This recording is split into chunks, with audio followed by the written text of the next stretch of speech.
J Hussain উৰ্ফে Ziyarat Hussain নামৰ এজন ব্যক্তিয়ে বিগত কেইবছৰ ধৰি আগতে হাউলিত ব্ৰহ্মপুত্ৰ ডেণ্টেল ক্লিনিক এতিয়া লাইফ কেয়াৰ মেডিকেলত নিজৰ নামৰ আগত ডক্টৰ লিখি কিনে ভুৱা ডেণ্টেল চিকিৎসাবিলাক আগবঢ়াই আছে। এই বিষয়ে আমি বিভাগীয় কৰ্তৃপক্ষ তথা প্ৰশাসনক অৱগত কৰাইছিলো যদিও আজিলৈকে সেই মানুহজনক প্ৰয়াক্ত কৰিব পৰা নাই আৰু যিখন ক্লিনিকত প্ৰেক্টিছ কৰি আছে সেইখন ক্লিনিকো বন্ধ কৰিব পৰা নাই। আৰু আমি এই মানুহজনৰ যেতিয়া ইনভেষ্টিগেশ্যন কৰিলো আমাৰ ৰেজিষ্ট্ৰেশ্যনৰ ফালৰ পৰা তেতিয়া গোটেইখিনি তথ্য আমাৰ হাতত আহি গৈছে যে মানুহজন টোটেলি ফ্ৰড হয়। মানুহজনে কৈছে যে তেখেতে কালকা ডেণ্টেল কলেজ ইউপিৰ পৰা পাছ আউট কৰিছে। যেতিয়া আমি ইউপি ডেণ্টেল কলেজত ইনভেষ্টিগেশ্যন কৰাইছো ইউপি ডেণ্টেল কলেজৰ পৰা আমাক এখন লেটাৰ দিছে যে মানুহজন টোটেলি ফ্ৰড হয়। তাৰ পিছত মানুহজন ইমান ফ্ৰড হয় যে মহাৰাষ্ট্ৰ ডেণ্টেল কাউন্সিলিং হয়, যেটো আমাৰ ষ্টেট ডেণ্টেল কাউন্সিল সেনেকৈ মহাৰাষ্ট্ৰ ডেণ্টেল কাউন্সিলিং হয়। সেই ডেণ্টেল কাউন্সিলিং যাই কিনে ভুৱা কৰি ৰেজিষ্ট্ৰেশ্যনটো এণ্টাৰ কৰিছে। যেতিয়া আমি নেটত চাওঁ যে মানুহজনৰ নামটো ৰেজিষ্ট্ৰেশ্যনত আহি আছে তেতিয়া আমি মহাৰাষ্ট্ৰ ডেণ্টেল কাউন্সিলিঙত RTI মাৰিলো আৰু সিহঁতক আমি আমাৰ ফালৰ পৰা লেটাৰ লিখিলো যে আপোনালোকে এই মেটাৰটো আমাক এটা সলিউশন দিব লাগে। তেতিয়া সিহঁতে কি ক'লে যে নাই সি মানুহজনে ফ্ৰড কৰি কিনে ৰেজিষ্ট্ৰেশ্যনটো সোমাইছে আৰু মানুহজন টোটেলি ফ্ৰড হয়। আৰু সিহঁতে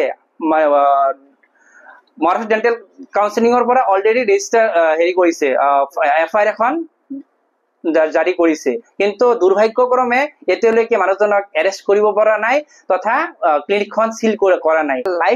লাইফ মেডিকেল হাউলি লাইফ মেডিকেলত জে হুছেইন মানুহজনে লিখে জে হুছেইন উৰ্ফে জিয়াৰত হুছেইন অৰিজিনেল নাম হয়। আগতে লিখিছিলে যে DDS কলকাতা, এতিয়া লিখি আছে BDS UP আৰু ৰেজিষ্ট্ৰেশ্যন নম্বৰটো শ্ব' কৰি আছে মহাৰাষ্ট্ৰ ডেণ্টেল কাউন্সিলিঙৰ। কিন্তু আমাৰ তাতে পুৰা RTI কপিখন আছে, ইয়াতে গোটেইখিনি তথ্য আমাৰ তাতে আহিছে যে মানুহজন টোটেলি ফ্ৰড হয়। এজাৰ দিছো বিগত 2 বছৰ হ'ল। আপোনালোকৰ যিখন আহিছে নাই অলৰেডি আমি এজাৰ দিছিলো, সেইটো ভিত্তিতে আমি বাৰে বাৰে গৈছো মানে আমাৰ তাতে হাউলি থানাত। সিহঁতে কৈ আছে যে ইনভেষ্টিগেশ্যন কৰি আছো আমি, আপোনালোকে অলপ ধৈৰ্য ধৰক। কিন্তু 2 বছৰ হ'ল সিহঁতৰ আজিলৈকে মানুহজনক এৰেষ্ট কৰিব পৰা নাই। এতিয়া সিহঁতে আমাক আশা দিছে যে আৰু সিহঁতে ইনভেষ্টিগেশ্যন কৰা থাকিব। কিন্তু দুৰ্ভাগ্যক্ৰমে ক'ব লাগে যে যিখন মানে ইনভেষ্টিগেশ্যন আমি কৰাত 1 মাহ লাগিছে, আমাৰ 1 মাহৰ ভিতৰত গোটেইখিনি তথ্য আমাৰ হাতত আহি গৈছে। কিন্তু বিভাগীয় কৰ্তৃপক্ষ তথা প্ৰশাসনে আজি 2 বছৰ হৈ গ'ল সিহঁতক এৰেষ্ট কৰিব পৰা নাই। কাইলৈ যদি কিবা এটা অঘটন হৈ যায় তাৰ ৰেছপন্সিবিলিটি কোনে হ'ব? নিশ্চয় এইটো বিভাগীয় কৰ্তৃপক্ষ তথা প্ৰশাসন হ'ব লাগিব।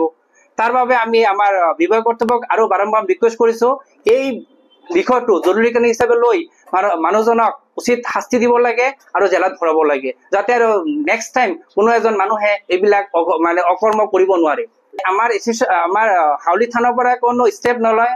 আমি আৰু আমাৰ SP তথা DC ছাৰক আৰু আমাৰ মেমৰেণ্ডাম এখন দিম।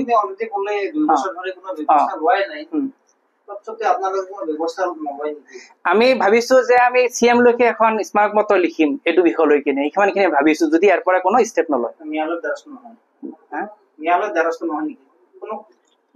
ৰেজিষ্টাৰ কৰা হৈছে অলৰেডি, কেছ ৰেজিষ্টাৰ আমাৰ তাতে আছে অলৰেডি।